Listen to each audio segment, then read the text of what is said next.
Hello hello मैं प्रधानमंत्री जी के समक्ष आप सभी लोग ताली बजाएंगे एक बार। भारत माता की। अब के बरसे तुझे धरती की रानी भर देंगे। ऐसी ही आस्था और विश्वास का केंद्र है पवित्र देवस्थली मालासेरी डूंगरी स्थित भगवान श्री देव नारायण का मंदिर। राजस्थान में भीलवाड़ा जिले के आसींद कस्बे से 7 किलोमीटर दूर पूर्व दिशा में स्थित यह पौराणिक मंदिर भगवान देव नारायण की अवतरण स्थली के रूप में देश भर में प्रसिद्ध है और समाज के सभी वर्गों के लोग इस दिव्य धाम की धूली को अपने मस्तक से लगाते हैं। विष्णु यानी विश्व विधाता भगवान विष्णु की पूजा विभिन्न रूपों में आदिकाल से होती आई है। ऐसी मान्यता है कि स्वयं विष्णु भगवान ही श्री देव नारायण भगवान के रूप में मालासेरी डूंगरी पर अवतरित हुए। माता साड़ू गुजरी ने अपने पति महाराज सवाई भोज गुजर सहित सभी 24 पगड़ावत भाइयों के अमर बलिदान के बाद मालासेरी डूंगरी पर भगवान विष्णु की अखंड तपस्या की।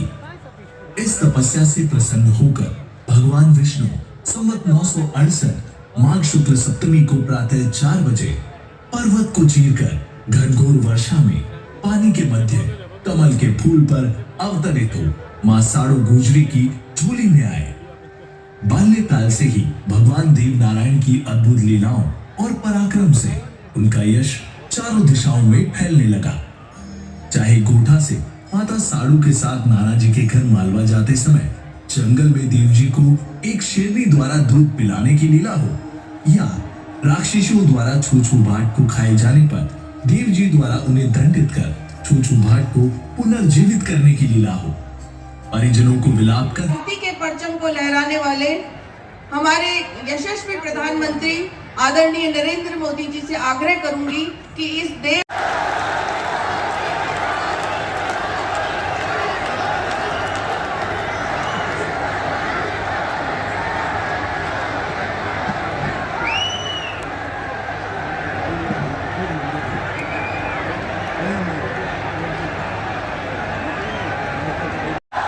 मालासेरी डूंगरी की साड़ू माता की साड़ू माता की सवाई भोज महाराज की सवाई भोज महाराज की देव नारायण भगवान की देव नारायण भगवान की साड़ू माता गुर्जरी की ई तपोभूमि महादानी बगड़ावत सुरवीरादी कर्म भूमि और देव नारायण भगवान री जन्मभूमि मालासेरी डूंगरी ने मारो प्रणाम।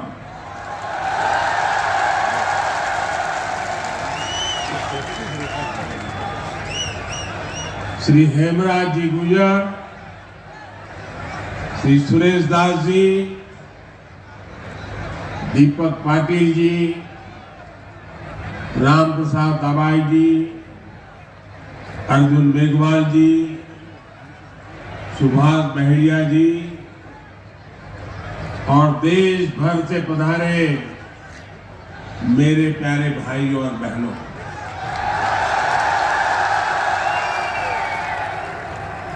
आज इस पावन अवसर पर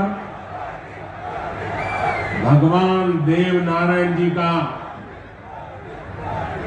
बुलावा आया और जब भगवान देव नारायण जी का बुलावा आए और कोई मौका छोड़ता है क्या? मैं भी हाजिर हो गया। और आप याद रखिए, ये कोई प्रधानमंत्री यहां नहीं आया है,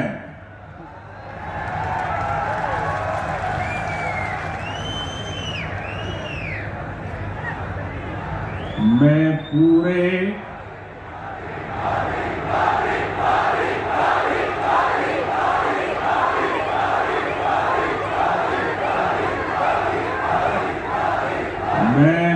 पूरे भक्ति भाव से आप ही की तरह एक यात्री के रूप में आशीर्वाद लेने आया है।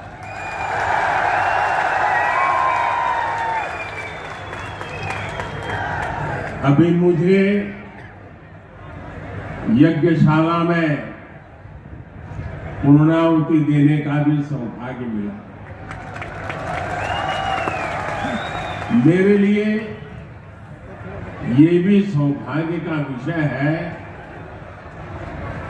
कि मुझ जैसे एक सामान्य व्यक्ति को आज आपके बीच आकर के भगवान देवनारायण जी का और उनके सभी भक्तों का आशीर्वाद प्राप्त करने का ये पुण्य प्राप्त हुआ है।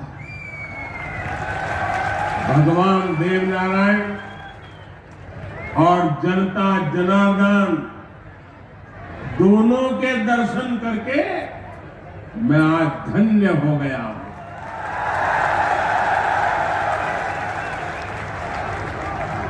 देश भर से यहां पधारे सभी श्रद्धालुओं की भांति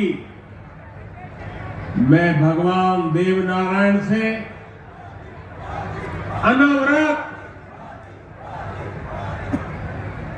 राष्ट्र सेवा के लिए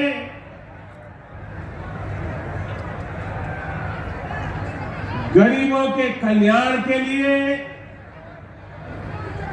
आशीर्वाद मांगने आया।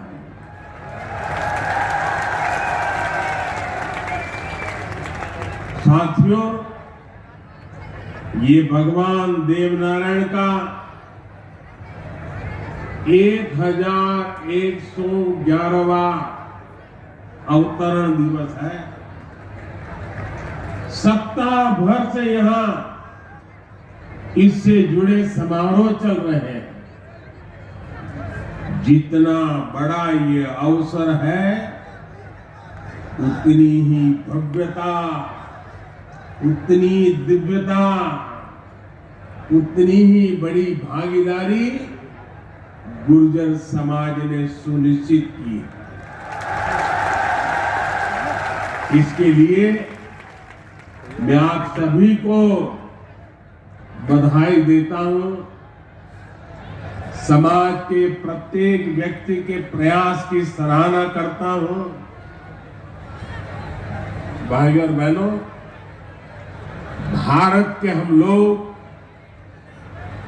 हजारों वर्षों पुराने अपने इतिहास, अपनी सभ्यता, अपनी संस्कृति पर गर्व करते हैं। दुनिया की अनेक सभ्यताएं समय के साथ समाप्त हो गई, परिवर्तनों के साथ खुद को ढाल नहीं पाई। भारत को भी भौगोलिक, सांस्कृतिक, सामाजिक और वैचारिक रूप से तोड़ने के बहुत प्रयास हुए, लेकिन भारत को कोई भी ताकत समाप्त नहीं कर पाई।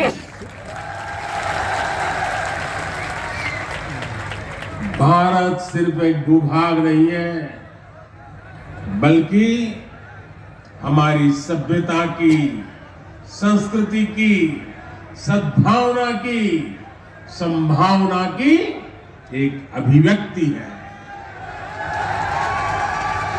इसलिए आज भारत अपने वैभवशाली भविष्य की नींव रख रहा है और जानते हैं इसके पीछे सबसे बड़ी प्रेरणा, सबसे बड़ी शक्ति क्या है?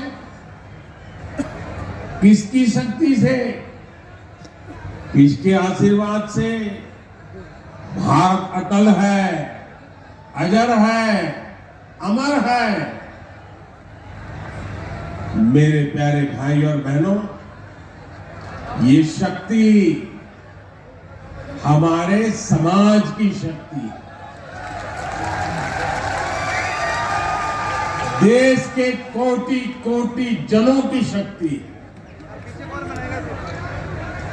भारत की हजारों वर्षों की यात्रा में समाज शक्ति की बहुत बड़ी भूमिका है। हमारा ये सौभाग्य रहा है कि हर महत्वपूर्ण काल में हमारे समाज के भीतर से ही एक ऐसी ऊर्जा निकलती है जिसका प्रकाश सबको दिशा दिखाता है, सबका कल्याण करता है। भगवान देवनारायण भी ऐसे ही ऊर्जा पुंज थे, अवतार थे, जिन्होंने अत्याचारियों से हमारे जीवन और हमारी संस्कृति की रक्षा की। देह रूप में मात्र 31 वर्ष की आयु बिताकर जनमानस में अमर हो जाना सर्वसिद्ध भले की कामना है, कल्याण की कामना है। भगवान देवनारायण ने जो रास्ता दिखाया है वो सबके साथ से सबके विकास का है। आज देश इसी रास्ते पर चल रहा है। बीते 8-9 वर्षों से देश समाज के हर उस वर्ग को सशक्त करने का प्रयास कर रहा है जो उपेक्षित रहा है, वंचित रहा है। वंचितों को वरीयता, इस मंत्र को लेकर के हम चल रहे हैं।